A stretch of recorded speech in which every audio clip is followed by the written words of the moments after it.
Good evening and thank you for joining us. Thunder Bay's 2023 budget has officially been ratified by City Council. Councillors unanimously approved the document after a few more minor cuts were made during the final meeting last night. And while Council managed to shave nearly 1.2% of the tax levy increase that was initially proposed, residents are still in for one of the largest hikes in recent history. Vasilios Bellos explains. Thunder Bay City Council has agreed on a 2023 tax levy hike of 5.01% before growth and 4.41% after. It's the highest increase since at least 2009, though it is a drop from the proposed 6.2% before growth that began the process. During deliberations, Mayor Ken Boshkov was pushing for significant cuts down to 2%, but stresses being unable to even come close to that number reflects the difficult economic climate we're in. Everybody really, I think, tried to hold the line, and for me to acquiesce and accept what they did only because people worked very hard to try and get to where we are. It tells you how serious the future is in terms of taxation. Some drastic measures were taken to lower the tax levy hike, including staffing and service cuts, and drawing on an additional $1 million from reserve funds. My feelings are good, but as I said, I'm conflicted somewhat. Budget Chair Mark Bentz fears many of the cuts during the process reflect a shift to emergency services burning up the city budget. We're going to meet the community's expectation to stay in at inflation. Because if our emergency services and social services are above inflation constantly, there's got to be a give, and that give will be community services. The police services budget, as it historically has been, was the driving factor raising the tax levy, with this year's including a $4 million increase over last. We're going to just become a city of emergency services and roads. Councillor Andrew Folds was supportive of the police service during their budget presentation, but says this process has been a difficult one, as council has little impact on emergency services spending. You know, one of the few things that we do have almost 100% control is things like parks and recreation and seniors programs. And, you know, those were the cuts. With the tax hike set, administration estimated that it would translate to an increase of about $71 per $100,000 of assessed value for the owner of a single-family home. If council had stuck with the initial proposed budget and avoided service cuts, that number would have been $88. Vasilios Bellos, TBT News.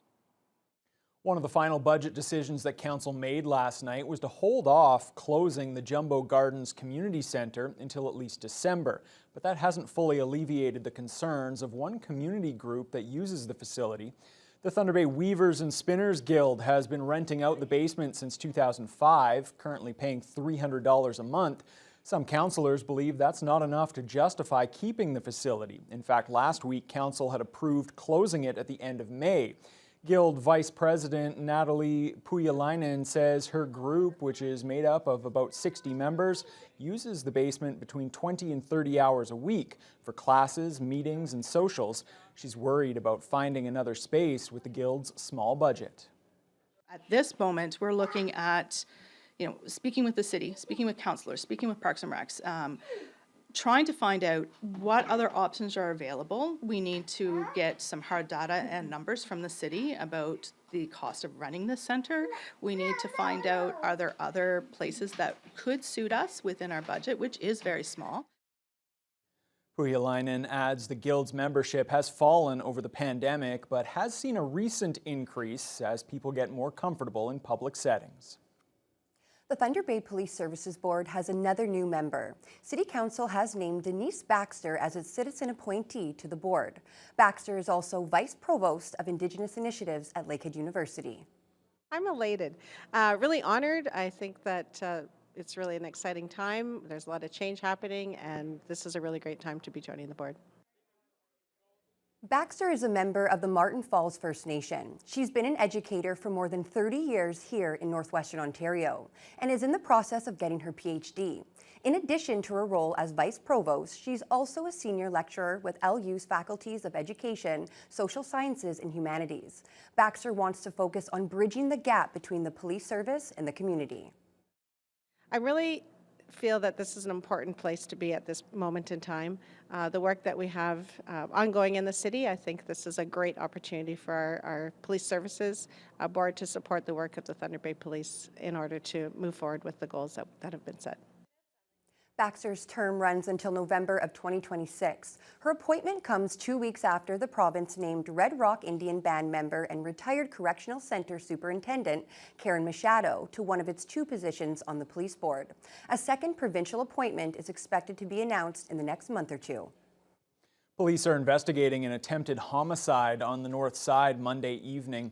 Officers responded to the 300 block of Facina Street just before 9 o'clock, where they found a male victim who'd been seriously injured in an assault. He remains in hospital in critical condition.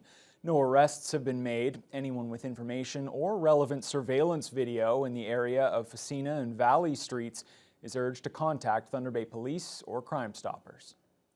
A 40-year-old local man has been arrested after pointing a long gun at police officers when they responded to a disturbance in Northwood overnight.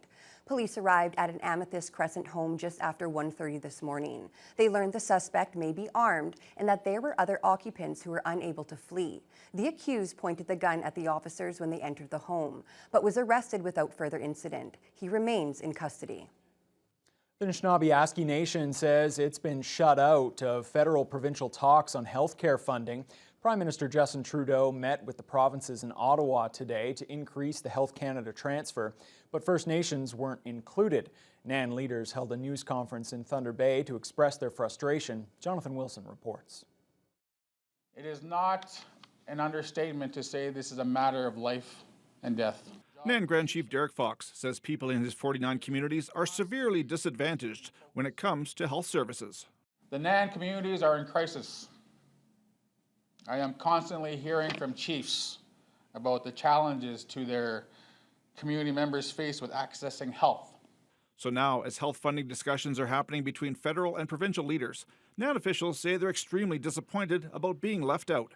Former Grand Chief Alvin Fiddler is now the NAN lead for health system transformation. We are not inside the room. We are outside. I think it says a lot. And that's why we're here today, to remind our government partners of the agreement that they signed with NAN in 2017, that in order for all of us to fix the system in our communities, we need to be there. We need to be active partners. We should be there. NAN should be there. We all need to be at that table. We should not be an afterthought. Fox points out that during the pandemic, NAN worked hand in hand with Ottawa and the province to bring COVID vaccines quickly and efficiently to remote First Nations. They also worked well in delivering a new mental health tool and 50 extra public health nurses. But they are making these 10-year plans without us. We have demonstrated that when we work together, we can come up with real solutions to real problems.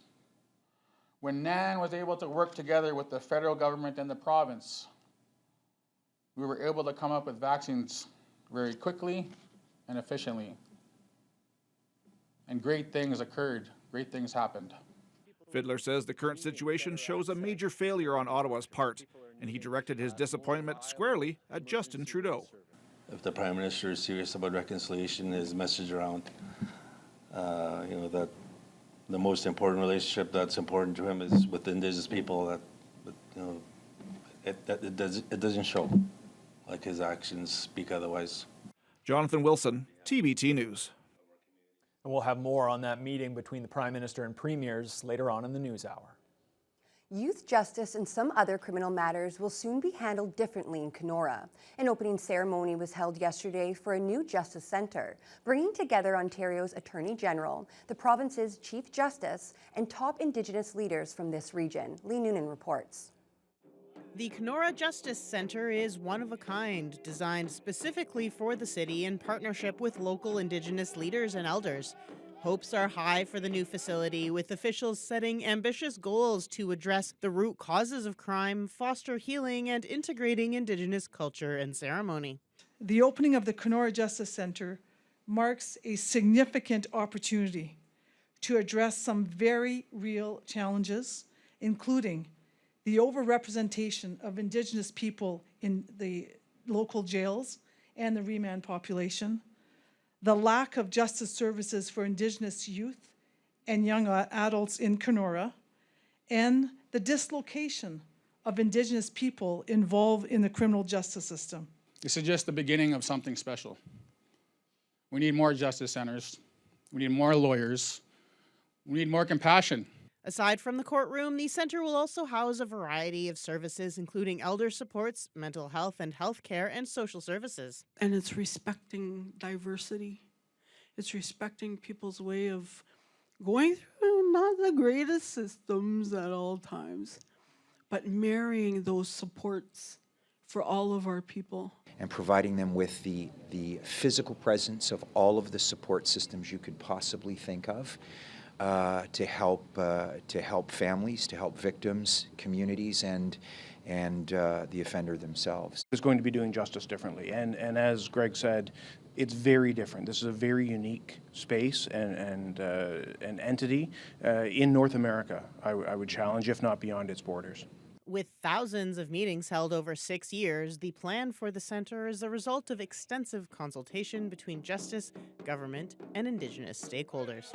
Anishinaabe protocol has guided much of that work, including the naming of the building. Gananagatawa-bandang, translated as the one responsible to review, consider, and deliberate. Hopefully that, whatever decision comes out of proceedings here, that, there's going to be mutual benefits for people, and help them along the way, find their healing path and find their way back to who we are as Anishinaabe people. Among others, all youth matters are being diverted from the courthouse in Kenora to the Justice Center here. The first of those matters is going to be heard on February 28th. Lee Noonan, TBT News. A major fire at a seniors living facility in Sioux Lookout has displaced dozens of elderly residents. Emergency responders were called to the fire at Patricia Plaza on Saturday. The OPP says all residents were evacuated without injury. Officials with the Kenora District Services Board say the fire was contained to one wing of the building and resulted in the loss of 11 apartments. The remaining 26 units were saved. The KDSB now says all residents have found alternative shelter, either with family members or through community partners. Work is underway to get some of those residents back into the undamaged portion of the building. A young moose, which became a hazard to itself and the drivers along Government Road, has been taken to a wildlife center near Parry Sound. Thunder Bay Police issued a warning about the animal on January 27th and asked the public to stop feeding it. The moose had been walking into the roadway to accept handouts from motorists. The calf is now at an Aspen Valley Wildlife Sanctuary. The facility's director says the animal is definitely underweight, but is expected to do well now that it's on a diet specifically designed for moose. Eventually, it'll be released back into the wild in an area designed by the MRI. Aspen Valley officials are thanking local residents who helped get the calf to safety until the National Wildlife Center could send a truck and trailer to transport the animal to the sanctuary.